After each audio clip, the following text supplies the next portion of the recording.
Hello. Well, we finished up Genesis, and I'd really like to get started in Exodus.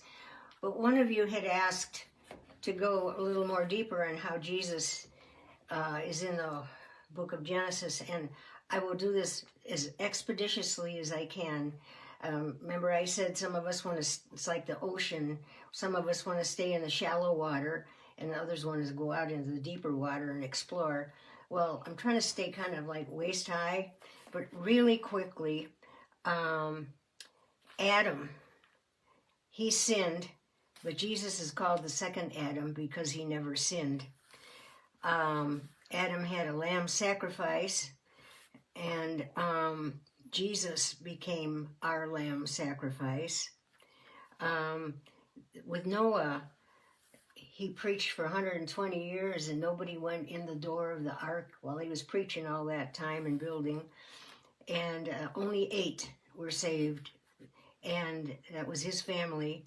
And the door of the ark, God closed it himself. It was too late. And Jesus says that he is the door for safety now.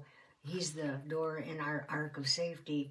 And Abraham and Lot went out, and they had a choice of which way they wanted to go because their herds were getting too big. And of course Lot chose the more lush valley down by Sodom and Gomorrah. And Abraham said, that's fine, because he gave him his choice. He said, I'll take the desert. We know that Isaac was born supernaturally, and Jesus was born supernaturally, and because Abraham and Sarah had Isaac when they were too old to have kids. And when it came time, God said for Abraham, he was testing him, said, I want you to offer Isaac up on Mount Moriah over there, and I want you to offer him as a sacrifice. Abraham was torn up with grief inside, but he wanted to obey the Lord. And so he took Isaac out, and Isaac carried the wood on his back for his own sacrifice. He was an obedient boy, but I don't think he really comprehended the whole situation. And so he carried the wood. He was old enough to carry the wood. And Jesus carried the wood on his back for our sacrifice, the cross. And then they saw a lamb caught in the thicket. And the ram was caught by his horns. And you remember that Jesus had a crown of thorns around his head too. He was caught up by everyone, Rome and everyone. He's caught in the thicket of the thorns, and it was around his head. And Jacob, let's see, now I'm past you. Now Joseph. Remember, Joseph loved the Lord, but his brothers put him down in a big well, and the Ishmaelites were going by in a caravan, and they sold Joseph for 20 pieces of silver. I should have said that last time, but that was the highest price you could get for a kid under 18. And Jesus was sold as a slave to us on the cross by Judas. And he was sold for 30 pieces of silver to the Roman government. Remember that? So they were both sold. That's the similarities there. Joseph had been a shepherd, and Jesus is called our shepherd.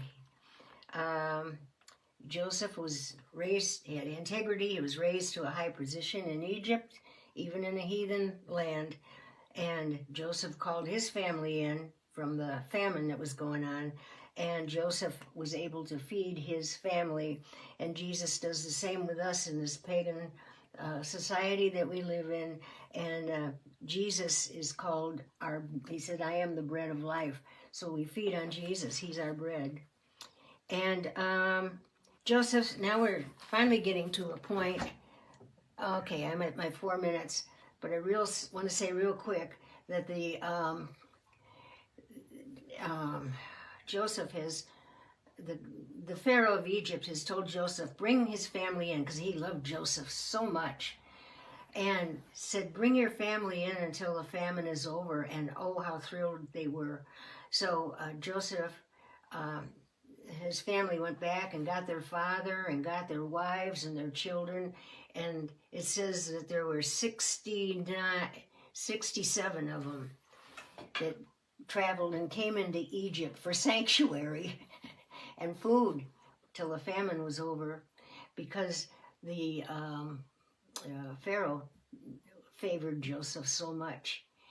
But the families started growing and getting bigger and bigger, and the old Pharaoh died, and a new one took over, and there were probably several pharaohs. They didn't have any compassion for the Israelites at all. They said, they're getting to be more than we are.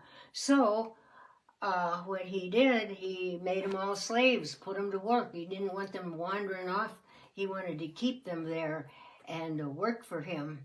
And so they started working and building bricks to help build up Egypt more, instead of going their own way and building their own land. I'm going to leave it there right now, because I am over time by 1 minute, 2 minutes, 2 minutes over. All right, we'll continue on next time. Thanks. Bye-bye.